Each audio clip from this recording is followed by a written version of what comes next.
சோகத்துல தான் எல்லாருமே இருந்தாங்க. என்னதான் பாஞ்சாலியும் பாண்டவர்களும் ஜெயிச்சிருந்தாலுமே அவங்களால அந்த சந்தோஷத்தை முழுசா அனுபவிக்க முடியல. ஏன் அப்படின்னா இவங்க கொஞ்சம் விட்டு கொடுத்திருந்தா இந்த யுத்தத்தை தடுத்திருக்கலாமே. ஏன்னா இந்த யுத்தத்துல 100 கௌரவர்கள் மட்டும் உயிரிழக்கல.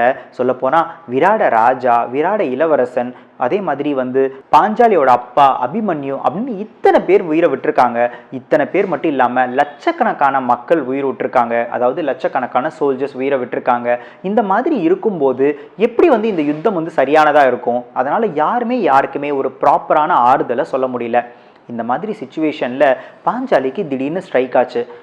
காந்தாரி இப்படி ஒரு சாபத்தை கொடுத்துருக்காங்களே, அது மட்டும் இல்லாமல் கிருஷ்ணர் என்ன சொல்லியிருக்காரு அப்படின்னா 5 பசங்களும் இறந்துருவாங்கன்னு சொல்லியிருக்காங்களே, நம்ம 5 பசங்க உயிரோடு இருக்காங்களே, இதுக்கும் காந்தாரி கொடுத்த சாபமும் ஏதாவது நடக்குமா அப்படின்ற ஒரு பயம் பாஞ்சாலிக்கு ஏற்பட்டுச்சு. பயம் ஏன் ஏற்பட்டுச்சு அப்படின்னா அவங்க விஷயத்தை முன்னாடியே கிருஷ்ணர் கிட்ட தெரிஞ்சுக்கிட்டதுனால தான்.